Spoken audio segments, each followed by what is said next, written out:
Europe 1, bonjour la France. Daphné Burki. Mais oui, vous écoutez Bonjour la France, c'est votre 10-12 avec Ariel Wiesman, Bertrand Chameroy, Mathilde Terrier, Elisabeth Assayag et le public bien évidemment. Et d'ailleurs dans le public, je tiens à saluer les étudiants de Saint-Denis, Paris 8 qui sont avec nous. Bienvenue, vous pouvez vous applaudir. Toutes les écoles sont les bienvenues d'ailleurs dans le studio. Si ça vous amuse de voir les coulisses de l'émission, n'hésitez pas à venir nous rendre visite puisque chaque jour... Ça vous apprendra pas grand-chose, mais on passe si, au contraire. Si, on apprend des choses. On apprend de façon un peu pédagogique, de façon sympa, avec ludique. Le sourire éventuellement. Voilà, une info, un sourire. Oui, on essaye de parler de toutes les actualités du matin. Celle, vous le savez, que Patrick Cohen n'a pas vu passer. Donc voilà, on est là, on est le SAV de Patrick Cohen. En fait, la voiture balai. Voilà, exactement. Bon, et chaque jour, on démarre cette émission en parlant du mot du jour, celui que vous avez lu, entendu, peut-être en télé, en radio, sur les réseaux sociaux. Aujourd'hui, c'est celui-ci. Les retraités appelés à manifester aujourd'hui défense de leur pouvoir d'achat. Les retraités dans la rue pour protester contre la hausse de la CSG, manifestation à Paris. Les perdants sont les retraités aisés. Pas de compensation mais des prélèvements supplémentaires. Les retraités sont appelés à manifester aujourd'hui. À l'appel de 9 syndicats, 6 retraités sur 10 sont concernés, notamment ceux qui touchent plus de 1 200 € par mois. Les perdants sont les retraités, surtout les retraités aisés. Alors, Ariel, vous nous parlez des retraités qui vont battre le pavé aujourd'hui dans toute la France à l'appel de 9 organisations syndicales et associations de retraités pour dire non à la hausse de la CSG, la contribution sociale généralisée. Oui, on en parle tous, on en rêve tous, on y va tous. Bientôt, à un âge compris entre 60 et 120 ans, nous serons hors retraite, comme on dit. Ça sera un peu la ménopause du travail. On ira tous au paradis, dans le fond du jardin, à condition de ne pas se péter le col du féminin. Oui, même des privilégiés, comme Matou, ex-fonctionnaire à Radio France, voilà. 870 € de pension, qui passera alors au pastis. Même Elisabeth, 1140 € net, essentiellement en revenus immobiliers, qui déjeunera d'une biscotte. Et même Bertrand Bernard, gigolo en retraite, qui s'appellera Armand Raymond ou Bébert Mimile, il hésite.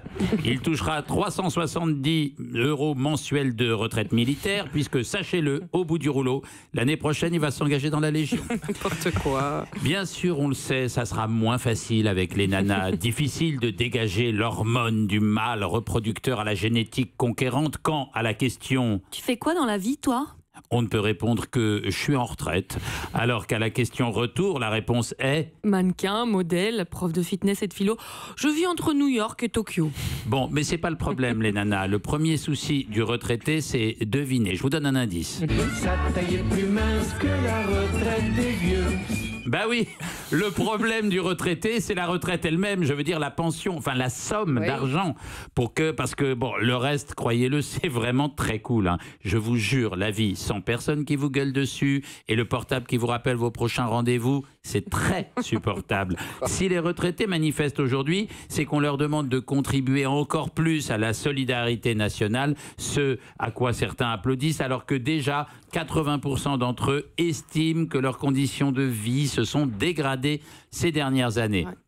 La revalorisation de leur pension, ce n'est pas seulement une question de considération des anciens, donc de civilisation, c'est que la retraite pourrait bien être l'avenir d'une humanité souffrante dont la vie se découpe désormais comme suit. Vous êtes prêts ? Oui, allons-y. 0 ans, 25 ans, cartable, notes, galère.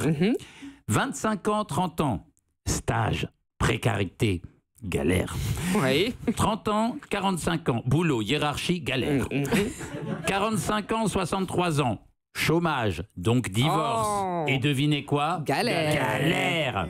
63 ans, fin de vie. Oh. Mais c'est pas possible. Non mais de 63 ans à la fin de vie. Ah, d'accord.